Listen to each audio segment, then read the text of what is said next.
7 बजे का बुलेटिन है तो ढेर सारी चुनावी खबरें आपके लिए। सबसे पहले बात मुंबई की, जहां उत्तर पूर्व से बीजेपी सांसद किरीट सोमैया का टिकट काट दिया गया है। उनकी जगह पर पार्टी ने मनोज कोटक को मैदान में उतारा है। इधर भोजपुरी सिंगर और स्टार दिनेश लाल यादव निरहुआ को पार्टी ने आजमगढ़ में अखिलेश यादव के खिलाफ मैदान में खड़ा किया है। वहीं मुलायम सिंह यादव के खिलाफ मैनपुरी से प्रेम सिंह शाक्य और रायबरेली में सोनिया गांधी के खिलाफ दिनेश प्रताप सिंह को टिकट दिया गया है। इधर आज बड़ी रैलियों का भी दिन था। प्रधानमंत्री नरेंद्र मोदी अरुणाचल प्रदेश और पश्चिम बंगाल में चुनावी रैलियां करने पहुंचे थे। पहले पीएम मोदी ने अरुणाचल प्रदेश में पासीघाट में रैली की। वहीं बंगाल के सिलीगुड़ी में भी पीएम मोदी ने जनता को संबोधित किया। अरुणाचल प्रदेश के पासीघाट में पीएम मोदी ने कांग्रेस के घोषणा पत्र को ढकोसला पत्र बताया। सिर्फ और सिर्फ झूठे वादों वाले नामदार है। इन लोगों की तरह ही इनका घोषणा पत्र भी भ्रष्ट होता है, बेईमान होता है, डकोसलों से भरा होता है और इसलिए उसे घोषणा पत्र नहीं डकोसला पत्र कहना चाहिए। प्रधानमंत्री नरेंद्र मोदी ने सिलीगुड़ी में कहा कि ममता बनर्जी की नैया डूब चुकी है। मोदी ने वहां जुटी भीड़ की तरफ इशारा करते हुए कहा कि पता लग रहा है कि किसकी लहर चल रही है। प्रधानमंत्री मोदी ने ममता बनर्जी को पश्चिम बंगाल के विकास का स्पीड ब्रेकर भी बताया। पश्चिम बंगाल में एक स्पीड ब्रेकर है, स्पीड ब्रेकर। इस स्पीड ब्रेकर को यहां के लोग दीदी के नाम से जानते हैं। ये दीदी आपके विकास की स्पीड ब्रेकर है। तो मोदी ने दीदी को यानी ममता बनर्जी को विकास का स्पीड ब्रेकर बताया, तो ममता बनर्जी ने प्रधानमंत्री नरेंद्र मोदी को एक्सपायरी बता दिया और कहा है कि अब उनके जाने का वक्त आ गया है। हमारे गवर्नमेंट 100 दिनेर काजे আমরা number 1। Yes, expired Prime Minister, I challenge you. Expiry prime minister कह रही है ममता बनर्जी नरेंद्र मोदी को। तो आज ये ममता वर्सेस मोदी का दिन रहा। दूसरी तरफ आज कांग्रेस अध्यक्ष राहुल गांधी ने भी उत्तर पूर्व में रैलियां की है।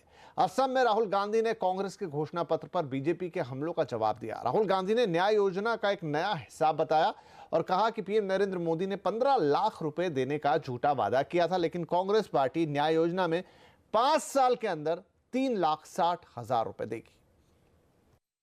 एक तरफ चौकीदार का झूठ, हर बैंक अकाउंट में 15 लाख रुपए, दूसरी तरफ कांग्रेस पार्टी का सच, हिंदुस्तान के सबसे गरीब 20% लोगों के बैंक अकाउंट में 5 साल में 3,60,000 रुपए हमारी गारंटी। इधर आज एक बार फिर वित्त मंत्री अरुण जेटली आए। उन्होंने एक प्रेस कॉन्फ्रेंस की और सीधे राहुल गांधी को निशाने पर लिया। उन्होंने राहुल की शानदार जीवन शैली पर सवाल उठाए। इसके साथ ही उन्होंने आरोप लगाया कि गांधी परिवार बिल्डरों के साथ सांठगांठ करके पैसा कमाता रहा है।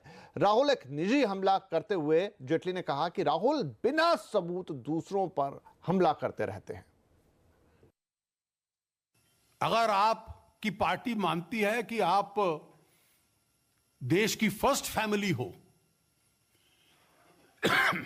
तो फर्स्ट फैमिली को तो रोल मॉडल होना चाहिए। क्या ये रोल मॉडल हैं?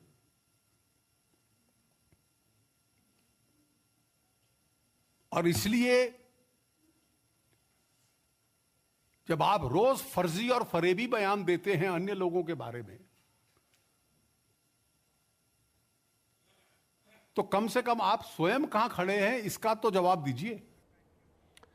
तो देश में हर तरफ चुनावी माहौल है, चुनावी बातें गर्म है। इस बीच जम्मू कश्मीर में धारा 370 एक बार फिर चर्चा में आ गई है। न्यूज 18 इंडिया के एजेंडा इंडिया में बीजेपी अध्यक्ष अमित शाह ने यह बयान दिया था कि दोबारा सत्ता में आने पर 2020 में जम्मू कश्मीर से धारा 370 को बीजेपी सरकार हटा देगी। इस पर जम्मू कश्मीर के सियासी दलों ने कड़ी प्रतिक्रिया दी है। राज्य की पूर्व मुख्यमंत्री महबूबा मुफ्ती ने कहा है कि अमित शाह दिन में सपने देख रहे हैं।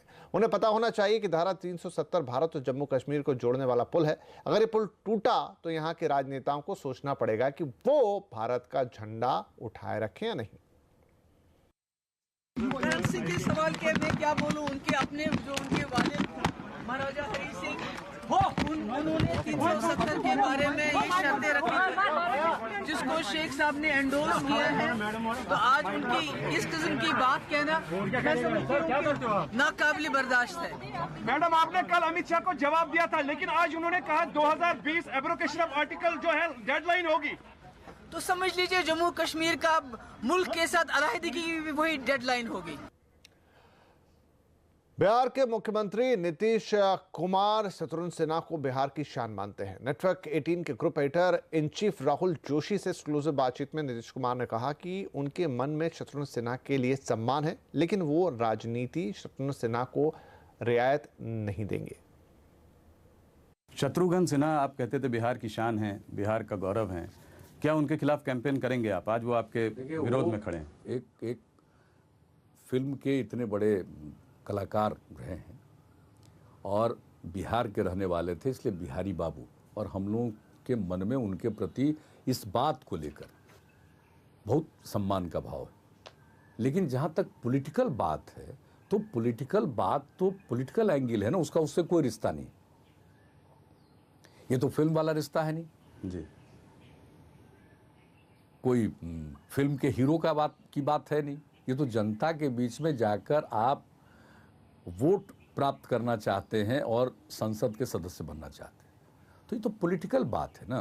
तो पॉलिटिकल बात में जब वो जिनके साथ हैं तो उनके साथ वाले लोग उनके पक्ष में होंगे, और जो उनके साथ नहीं है, हम किन्हीं और के साथ में, तो हमको तो उन्हीं के लिए कैंपेन करना पड़ेगा। लेकिन वो पॉलिटिकल बात है, पर्सनल बात नहीं।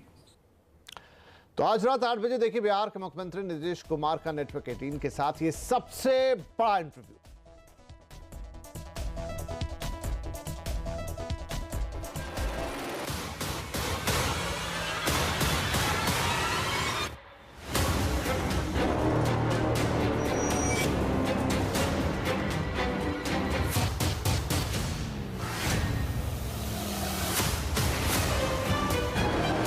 भला बताइए, हम हैं बिहार में, हम लोग किसी के विकल्प हो सकते हैं? लोकसभा के चुनाव के लिए लीडरशिप तो एक ही है, और वो है मोदी जी की लीडरशिप है। वाइस प्रेसिडेंट हैं, किसी चीज को नंबर 2 नंबर 3 कहना तो एक एनालिसिस है, प्रशांत किशोर की इज्जत है, लेकिन उनके मन में अगर कोई भ्रम हो तो एक अलग विषय है। बिहार में हम लोगों ने अलायंस बनाया, उसका नामकरण हमने ही किया था महागठबंधन। आज वो लोग महागठबंधन अब उसमें है ही नहीं, तो महागठबंधन कहाँ है?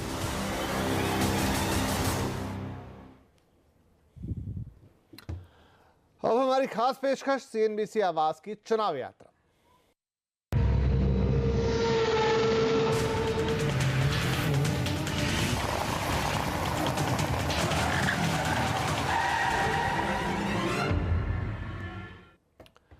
तो सीएनबीसी आवाज की चुनाव यात्रा अब पहुंच चुकी है पश्चिम उत्तर प्रदेश के सहारनपुर लोकसभा क्षेत्र में। सहारनपुर लकड़ी पर नक्काशी के लिए पूरी दुनिया में मशहूर है। तो चलिए देखते हैं सहारनपुर की वुड कार्विंग इंडस्ट्री का चुनावी हाल लक्ष्मण रॉय के साथ।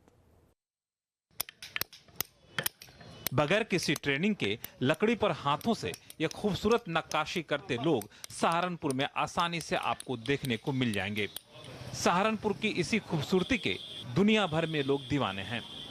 इस पूरी इंडस्ट्री में सहारनपुर के करीब 50,000 लोग लगे हुए हैं और हर साल कम से कम 500 से 600 करोड़ रुपए का एक्सपोर्ट होता है या फिर कारोबार होता है। हालांकि जब हमने यहाँ के लकड़ी बाजार में लोगों से बात की तो मुझे लगा कि सरकार से ये थोड़े निराश हैं। हमारी मार्केट में वुड कार्विंग जो है हैंडीक्राफ्ट्स है, जो मतलब माल बना रहे हैं, इस पे 12% लगा हुआ है और फर्नीचर पे 18%। इस पे रिफंड नहीं मिलता है? इस पर रिफंड तो मिलता है, लेकिन 12% लगाते हैं तो जो इलिटरेसी लोग हैं, जिनको नहीं बनाना आता, बिल बनाने नहीं आते हैं, जो अनपढ़ लोग हैं, हमें परचेसिंग उनके लिए बहुत मुश्किल क्रिएट होती है। हम लोग बातचीत करें और चुनाव की बातचीत ना हो संभव नहीं है, चूँकि पूरा चुनाव का माहौल है। तो अभी आपको क्या लग रहा है, माहौल कैसा है यहाँ का सहारनपुर का? सहारनपुर तो गठबंधन है, सहारनपुर का गठबंधन बढ़िया वाला। आप भी गठबंधन के पक्ष में हैं? सर मैं ये प्रॉपर नहीं कह सकता, क्योंकि यहाँ पे दो खड़े हैं, कांग्रेस आई भी खड़े हैं, मुकाबला तो तीनों में हो रहा है इस टाइम। कांग्रेस के नेता वो अभी काफ़ी दिग्गज माने जाते हैं। मानी जाती थी, अब से पहले दिग्गज मानी जाती थी, लेकिन आज की मौजूदा स्थिति में वो कोई बहुत पीछे तीसरे नंबर में। आप भी सहमत हैं? बिल्कुल सहमत है। अब तो जो गठबंधन है वही कुछ कर सके, वही कुछ कर सकता है। इन्होंने तो कभी क्या ना करे। राघव लखनपाल ने कुछ नहीं किया? कुछ नहीं भाई, तो आगे अगर 5 साल में एक बार भी इधर कभी आए हो, वो आते ही नहीं। कोटी से बाहर उन्हें तो उधर वाले लोगों से शिकायत है, हमें तो है उधर वाले को हमारे से ज़्यादा शिकायत है। इसका एक दूसरा पहलू भी है। सहारनपुर के ही रविंदर मिगलानी मानते हैं कि अगर आप बाजार की मांग के हिसाब से अपने कारोबार को बदल दिया तो कारोबार हमेशा चमकता रहेगा। क्योंकि 5 साल में हमने देखा जीएसटी आया, 5 साल में हमने देखा डिमोनेटाइजेशन आया, तो इन सब का किस तरह का असर आपको बिजनेस पे पड़ता होगा?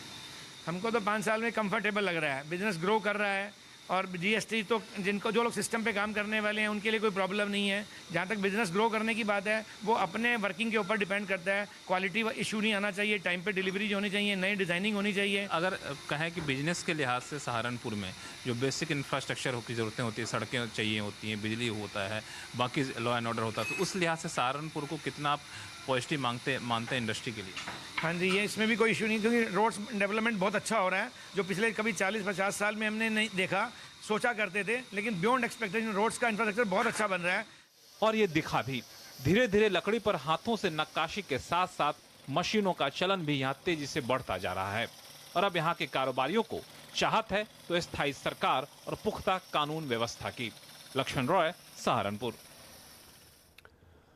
और अब बात मुजफ्फरनगर लोकसभा सीट की। यहां चल रही कार्तिक की टक्कर में कौन मारेगा बाजी? क्या महागठबंधन और कांग्रेस का साथ भाजपा को मात दे पाएगा? ये जानने के लिए हमारे सहयोगी लक्ष्मण रॉय पहुंचे मुजफ्फरनगर के एक गांव में, जहां कोई मायावती की तुलना सचिन तेंदुलकर से कर रहा है तो कोई मोदी का गुणगान कर रहा है। देखिए। चौधरी अजीत जिंदाबाद, चौधरी अजीत जिंदाबाद।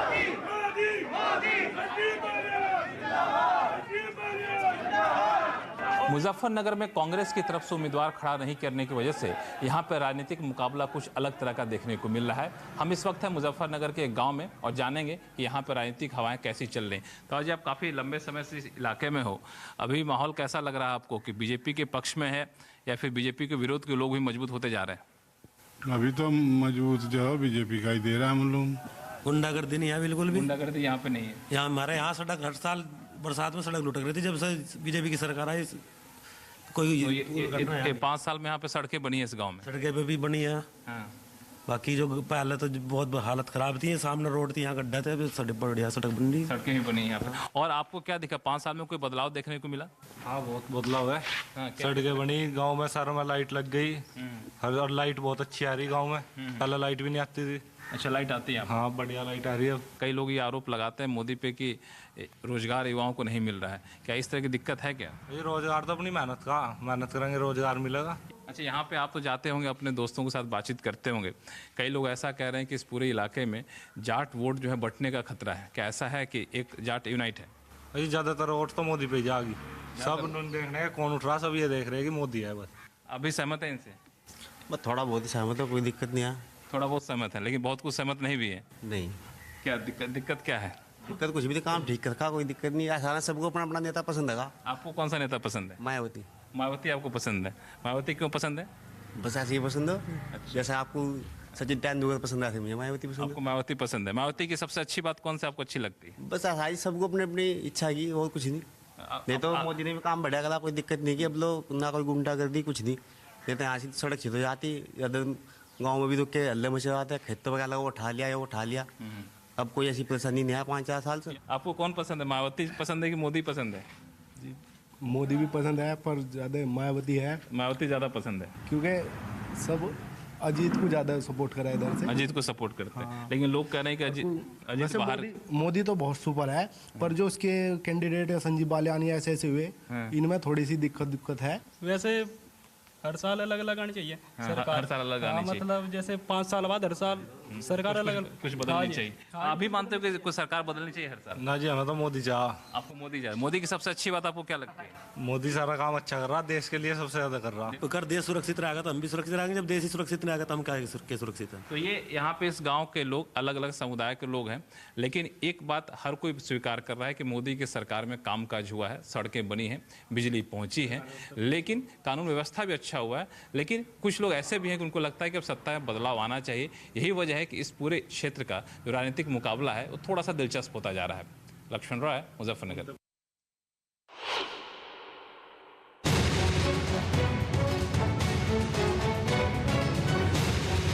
हमें कुछ नहीं चाहता, हमें मोदी चाह। शौचालय भी मिला है और क्या नाम गैस भी मिला है।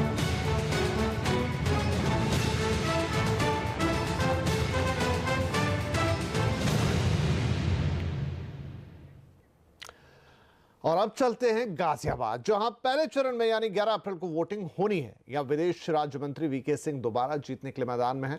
गाजियाबाद के चुनावी माहौल का जायजा लेने पहुंची हमारी संवाददाता दीपाली नंदा। गाजियाबाद में आपका स्वागत है। जी हां, अपनी चुनावी यात्रा में हम आ गए हैं गाजियाबाद, जिसे गेटवे ऑफ उत्तर प्रदेश भी कहा जाता है। दिल्ली एनसीआर से सटा हुआ ये संसदीय क्षेत्र है और भारतीय जनता पार्टी की ये मजबूत सीटों में से एक है। इस बार एक बार फिर से भारतीय जनता पार्टी ने मौका दिया है वीके सिंह को, जिन्होंने पिछले लोकसभा चुनाव में भारी बहुमत से जीत हासिल की थी। तो अपनी स्पेशल कवरेज में हम यहाँ के वोटर्स का मूड तो जानेंगे ही साथ भारतीय जनता पार्टी के उम्मीदवार वीके सिंह से भी बातचीत करेंगे। तो चलिए आप भी मेरे साथ इस चुनावी यात्रा में। ये गाजियाबाद का सदरपुर गांव है। घर घर मोदी की जगह यहाँ अब घर घर चौकीदार दिखाई दे रहा है। ज्यादातर घरों के बाहर मौजूदा सांसद वीके सिंह के पोस्टर्स दिखाई दे रहे हैं और यहाँ पर ये तमाम लोग सांसद का इंतजार कर रहे हैं। बीजेपी के टोपी पहने जनरल वीके सिंह भी इन दिनों गाजियाबाद के गांव-गांव जाकर वोट मांग रहे हैं। इस वक्त हम मौजूद हैं गाजियाबाद के सदरपुर इलाके में। ये गांव है और यहाँ पर आप देख सकते हैं यहाँ के मौजूदा सांसद वीके सिंह एक बार फिर से मैदान में उतरे हुए हैं। एक बड़ी जिम्मेदारी इनको दी गई है। पिछले 5 सालों में क्या कुछ किया है? नेशनल हाईवे 24 का एक बहुत बड़ा मसला था। सब लोगों ने उस टाइम मुझे कहा कि ये रोड का चौड़ीकरण कराइए, हमारी बहुत डिमांड है।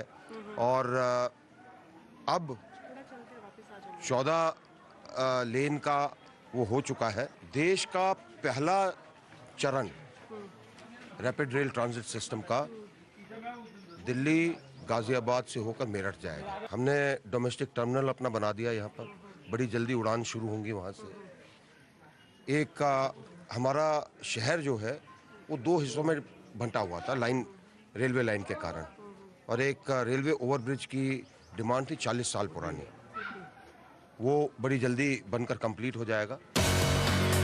तो सांसद साहब को पूरा भरोसा है कि इस बार भी जीत उन्हीं की होगी। लेकिन जब हम सदरपुर की जनता के बीच गए और सांसद जी के कामकाज के बारे में पूछा तो जवाब मिला कि पिछले 5 साल काम के हिसाब से बेकार गए। वीके सिंह तो कभी जनता के बीच ही नहीं पहुँचे। लेकिन इन तमाम कमियों के बावजूद यहाँ के लोग वोट मोदी को ही देना चाहते हैं। हमारे यहाँ कोई काम नहीं हुआ। हमारे यहाँ तो वैसे ही अपने दम पे काम हो रहा है। सफाई कर रहे हैं, अपने दम पे कर रहे हैं। हमारे यहाँ कोई ऐसा काम नहीं हुआ। जब देखें तो जब हम पहुँच पाए उनके पास, तब तो वो उनके मुश्किल का गाजियाबाद के 10-20 लोग गिने चुने होंगे, वही पहुँचते हैं उनके लगे। हम तो मोदी से प्रभावित हैं, मोदी जी के साथ हैं, बस उन्हीं की बातों पर प्रभावित होकर बीजेपी को वोट देंगे। आज तक 5 साल में जो आज तक वो आया हो। यहाँ पर जो सदरपुर गांव में जब जनरल वीके सिंह मौजूद थे तो उन्होंने इस बात का दावा किया था कि एक बार फिर से यहाँ की जनता उन्हें वोट देगी। लेकिन जब जनता से हम बात कर रहे हैं तो इनकी सबसे बड़ी शिकायत यही है कि बीते 5 सालों में इनके सांसद एक बारी भी इनकी सुध लेने नहीं आए और अब जब इलेक्शन का टाइम है तो वो यहाँ पर आकर वोट मांग रहे हैं। दीपाली नंदा, सदरपुर।